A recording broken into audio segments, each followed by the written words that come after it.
have a chance at this race. And from my talking to the Herrera campaign, he's taking this race a lot more seriously. So we'll see what happens.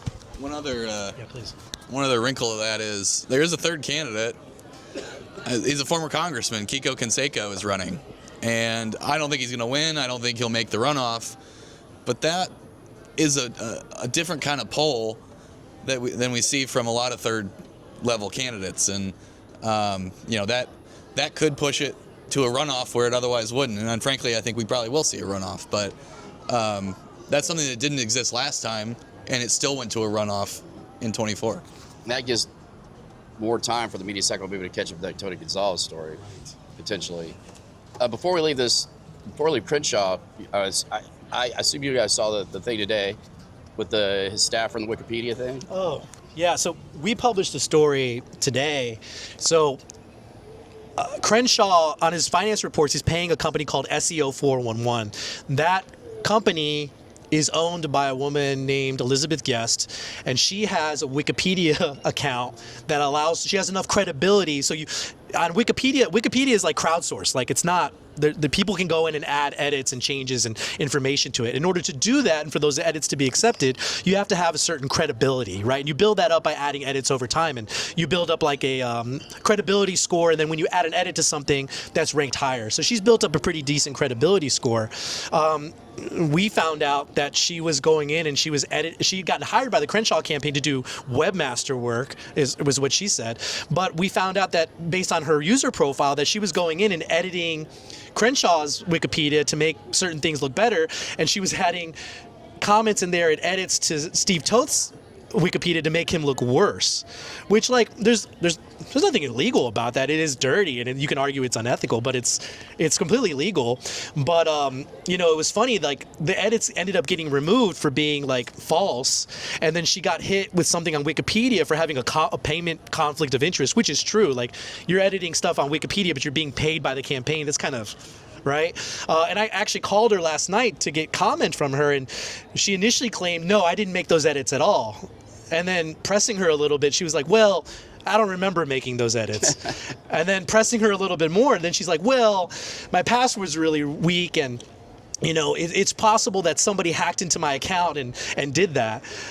And I'm like, so you want me to believe that somebody hacked your account to go in there and make negative posts about Steve Toth? This is kind of silly. But that was the story this morning. Yeah. Very interesting. All right, well, let's go to Railroad Commissioner. And Brad, I'm gonna rely on you here. It's a crowded field, and I don't have my glasses on. So, why don't you give us the rundown on that race? Railroad Commission races are always the weirdest, the most interesting, I think. Flashback to 22, Wayne Christian was on the ballot. You had a host of candidates. One who I know fairly well is Sarah Stogner. Yes. And anybody know what she's famous for? Yeah, riding naked on a pump jack. But hey, it worked. It got her in the runoff. And she actually had a lot of substance to talk about. And that She's a judge now. She's a DA. DA, sorry. Yeah. DA. You have her phone number. I'm not giving it to you, Richard. So there was that odd aspect. You also had a candidate die during the race in a car wreck. Add to that fact, the incumbent Wayne Christian, he's a gospel singer by trade. Nothing to do with energy. Now, he was in the Texas House for a long time, ran for Railroad Commission, won. So this race is always just really weird. What? It seems like that, yeah. This time around, we got Jim Wright, who's the incumbent. He's been there for one 6-year term. Jim is interesting in his own right because he defeated in 20 an incumbent in the primary, Ryan Sitton. And a big reason why is because Jim shares the same name as the long-dead U.S. House Speaker from Texas. Fort Worth. Jim Wright. And so Jim ran a good campaign, but there was that weird twist that vaulted him into first. He's up for re-election. You've got, I think, the one that gets the most attention is Beau French. He's the former Tarrant County GOP chair. I'll let Tony go into more detail on that. But, he's got a profile. And he actually does have a history in the oil and gas industry, or at least his family does. So, this is not totally out of left field. Then you've got a few other candidates. One is the Democrat who ran against Christy Craddock for Railroad Commission in 24. And you've got the guy who ran against Christie in the primary running. And I think there's one more that's, Hawk Dunlap, which is quite a name. He's the one who's notable because he said on a Twitter video, quote, "I would rather eat manure than ask for money." I think that got him quite a bit of money, actually. So this is just a really weird cast. The poll that I saw come out, and again, this happened at the end of January, so things have happened since then. But the percentage breakdown was Jim Wright at 21%. Makes sense. He's the incumbent. James Matlock. Anybody ever heard of him? No. He's at 20. He's the one that ran against Craddock in the primary in 24.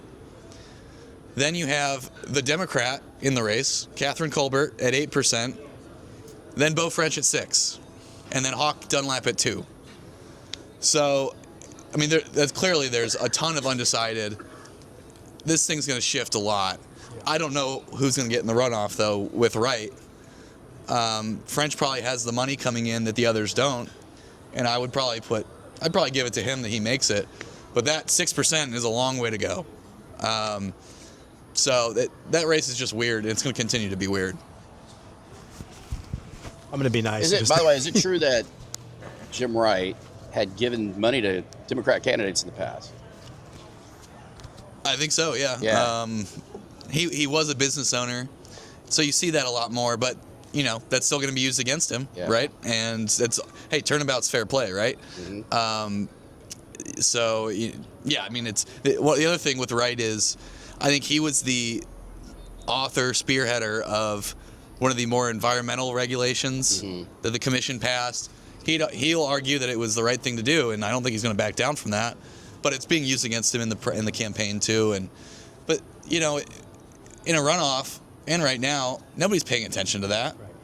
All the attention's at the top. You get some attention in the Attorney General's race. Nobody knows who they're voting for in this. And the slates matter then. The cards, Linkletter. Oh, absolutely. Yeah, and Beau French is on the Linkletter. Yeah. So that's actually his strategy. Yeah. Yeah, and I think the average normal person, like the ones not super connected to politics, doesn't know what Railroad Commission does. They think it's railroad. Like, it actually does a lot more, right? But I think the average person, you ask somebody off the street, what does the Railroad Commission do? Well, they're commissioner of the railroad.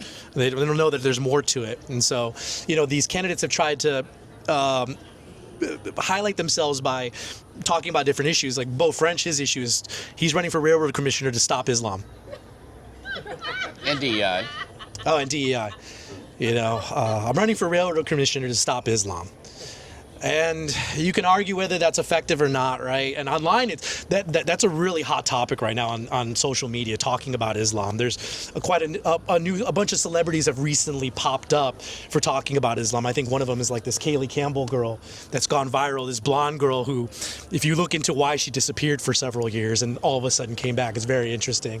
And if you run her voter history, she doesn't vote, which is also really interesting for somebody that talks about politics a lot, that they don't vote. But the Islam thing is really trendy right now to attack Islam, and you can argue that's justified, but it's just Beau French does have maybe a good strategy there in talking about it consistently and making it part of his campaign. So much so, like he's been advertising the speaking. He lives in Fort Worth. He's been advertising the speaking event that he was supposed to speak to today at 6:30.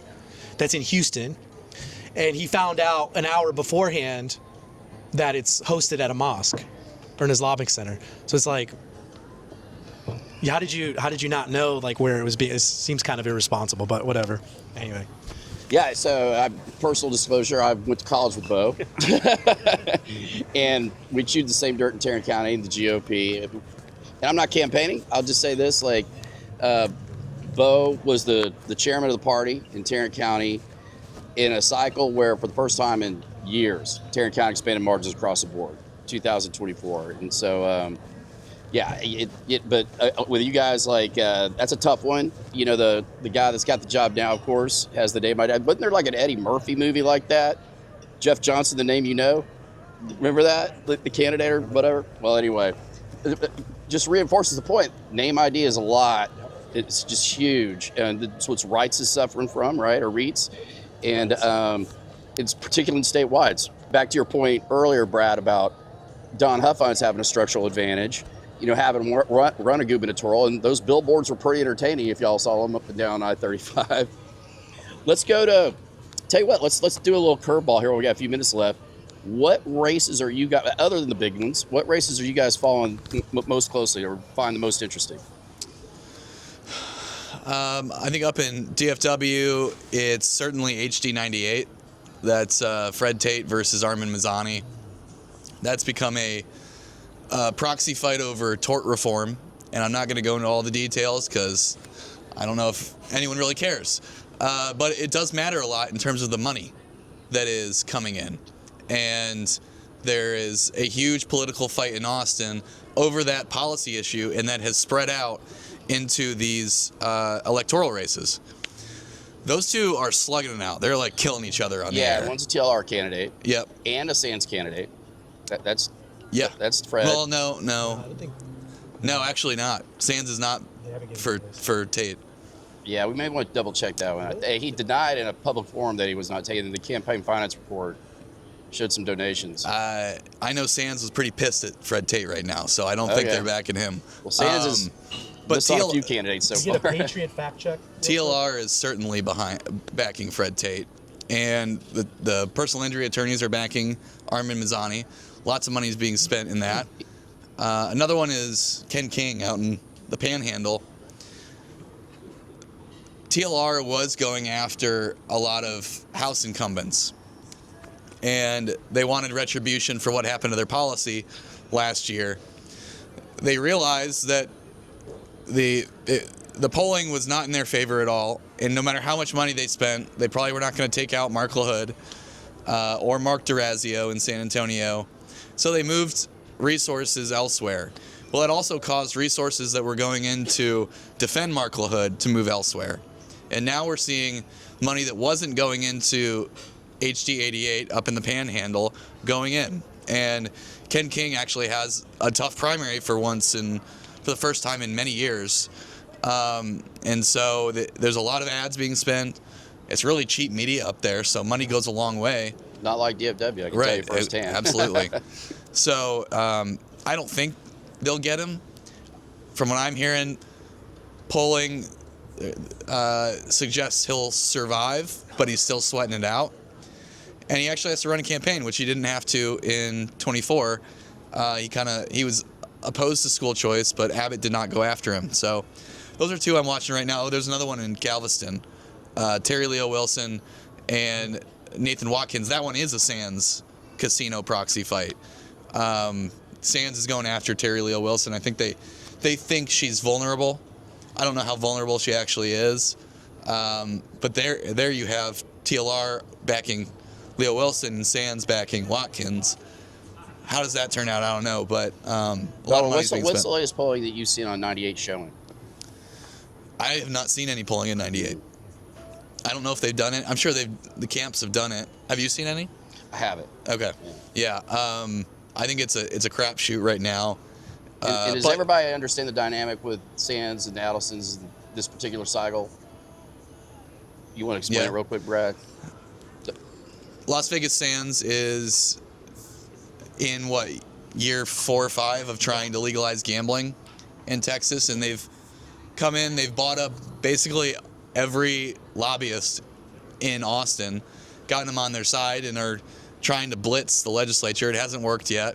I don't think it's going to work. They lost ground last year legislatively.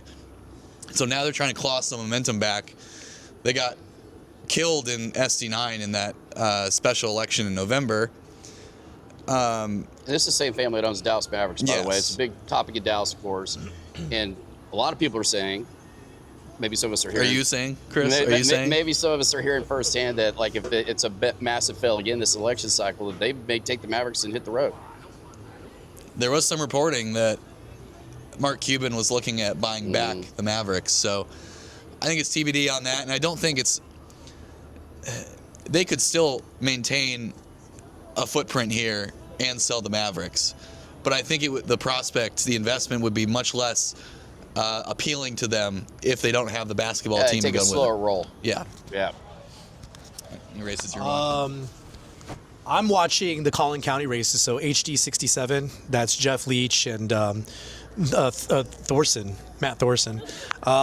Collin County cracks me up. I'm sorry for the people from Collin County. Every time I go to Collin County, like to an event or like a meeting, something insane happens. Somebody assaults somebody.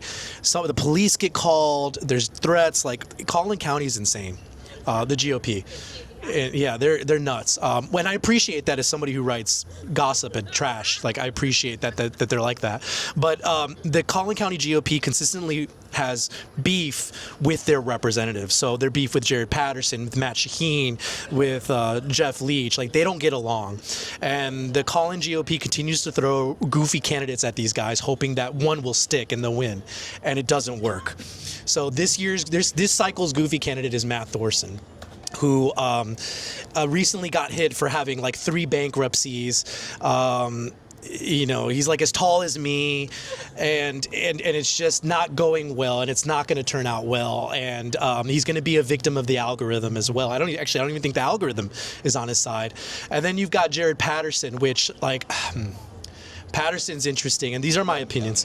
Yeah, Denton County. But I say Collin County because it's just kind of like everybody, like the people that show up in Denton County club meetings and events are the same ones that show up in Collin County and vice versa. It's kind of the same field. But you got Jared Patterson, which like, my opinion, I think he's great as a politician. He has a great voting record. He does good things. He passes good bills. He supports good stuff with an asterisk on there. But his personality is horrible. He's way too cocky, and he's pissed off a lot of people to the point where they've really scraped the bottom to throw this guy named Larry Brock at him.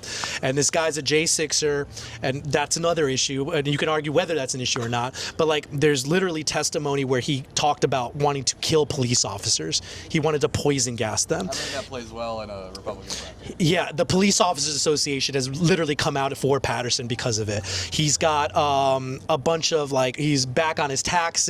I think that Paxson has a case against him for not paying his taxes, and he's got a bunch of family issues and divorce stuff, and this is their candidate to swing at Jared Patterson.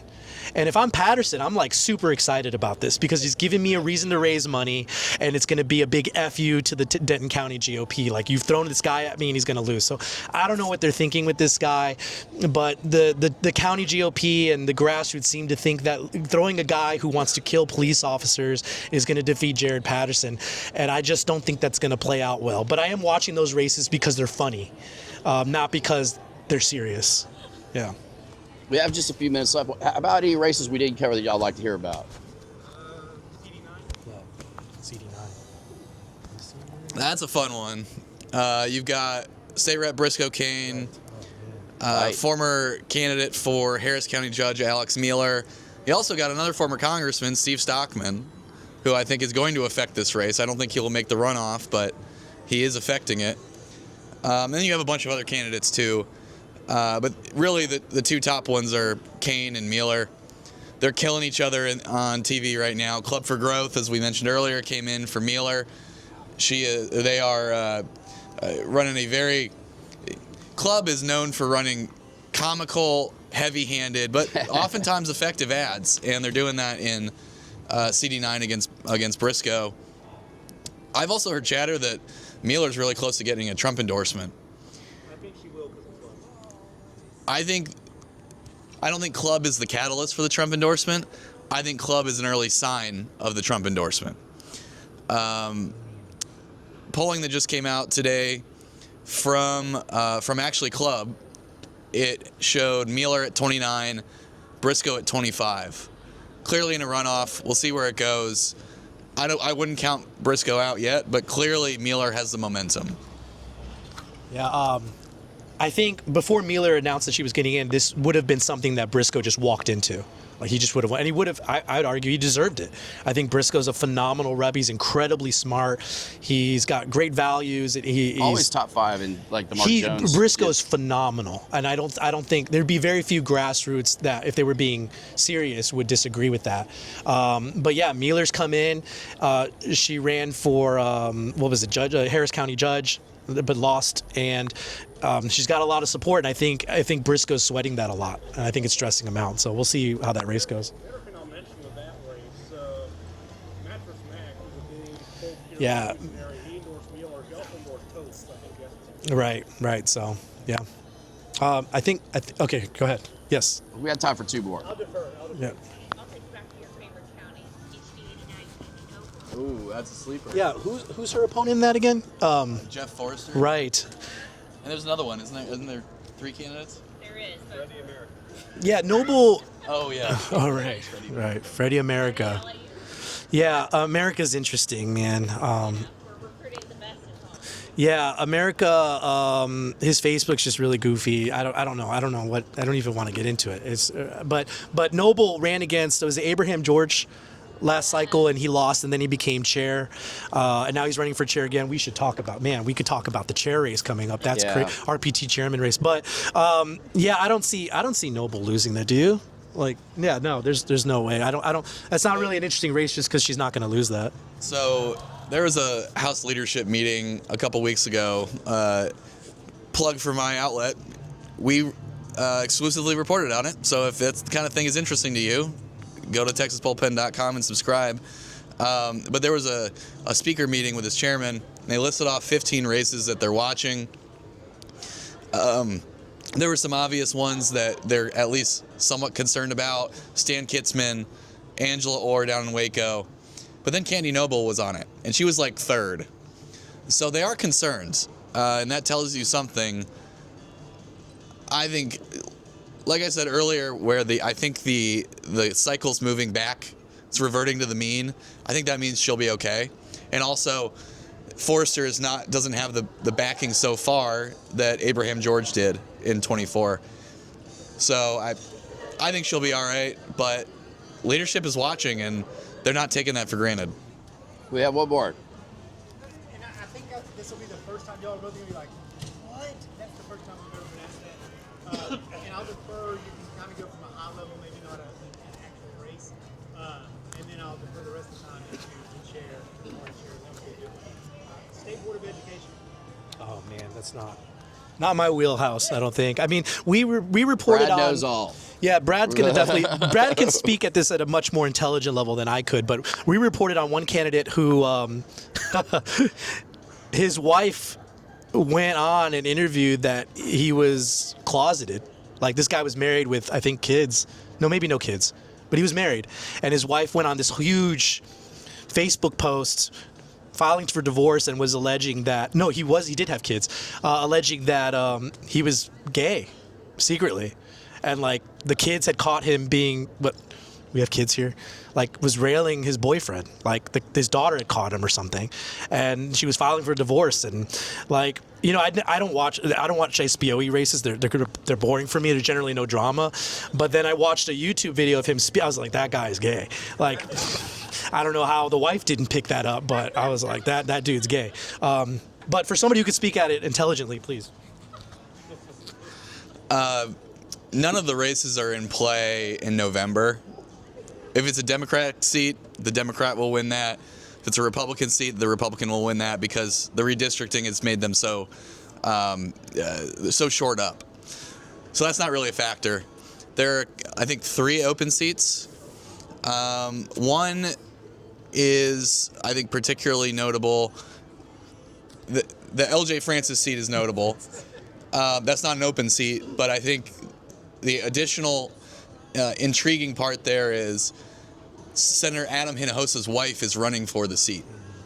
And when this came out, there was a scramble to find an opponent, and they actually couldn't find anybody. And then they were like, hell, Victoria, right? I think that's her name. Victoria, why don't you run? And then she did, and she is. So she has all the big backing. I mean, Abbott endorsed her. She'll probably get the Trump endorsement if he cares enough to endorse in that. I think it's the 6th district, and I believe that's near Houston. Tiffany Nelson is one of the candidates there. I don't know it well enough, like I do the House races, but that one, based on my, read from just watching in Austin, that one seems to be the most interesting primary race, and I should be able to know the other person's name, but I don't. I got a spreadsheet I should just pull up, but it's really just business as usual for the SBOE races. There's no other than the LJ Francis one. There's nothing. Whatever Republican wins is generally going to be doing the same stuff as the other one would have done. So I don't think, to Tony's point, I don't think they're that interesting in that respect. But, you know, there are people that really care about them, and they do affect a lot. So it's not like they're not important. I think, one more, Bonnie, go ahead. So for CD38, there's like 10 candidates. Yeah. And the one that I've seen the most is Montiel because she's former Miss Venezuela and she advocates for a lot of different things. So I'm wondering, where do you see it? Just seems so busy. I Yeah. don't know where that's going. Then the last one is because you brought up Valentina Gomez. That's actually where I grew up in Carter Heights. So Carter, he's kind of up there. Like, where do you see that going? I don't see her winning, but what are your thoughts on it? He's not kind of up there. Have you seen him lately? He looks, yeah. He looks bad. Look at the candidates in the field. I mean, where do we go? On that one, I don't see any substantial challenger. And you have the ShamWow guy, who will probably pull a good amount because of the meme. And then was great. His ad was great, but does he have the money to to spend on it? I don't know. Valentina Gomez, I think, is a victim of the algorithm, as Tony has coined. I think Carter wins that without a runoff. I think he wins it without a runoff. I mean, who's actually he wins, but Who's actually being the congressman? Good question. But see, they've had that question for years, and he's still doing it. Or maybe it's like Kate Granger, So- there's nobody there. Yeah. In 38, it's I wouldn't call it as wide open as at least how I view 32, but there's like 4 candidates I think that are some level of formidable. It seems that way. And did he just get? He hasn't gotten Trump yet, has he? Yeah, it looks like it's going that way. But you've got Shelley DeZavalos, or DeZavallos. She is more of the establishment pick. You know, I saw GoPack, which there's no reason for any of you to know it, but they have some money to put in the race. They back more like business type Republicans. They got in for her. They're putting money into that. But yeah, I think I would probably bet on Bonk, but because there's so many, it's going to a runoff. Nobody's winning outright, for sure. We're out of time, folks. Thank you so much. And thanks to Vanessa for hosting us tonight. Please. I'm sorry, Paul Bondar, of course. And yeah, I mean, obviously very insightful. And, you know, I don't know, you'll hear another panel like this during this cycle, right? I mean, this is why we have new media. It's very interesting. I very much encourage you all to subscribe to Texas Bullpen, to Current Revolt. Check out DallasExpress.com. Again, it's totally free. Yeah, and like, good luck out there. Stay educated, you know, and vote your conscience. We appreciate it. Thanks, y'all. Thank y'all. Hey.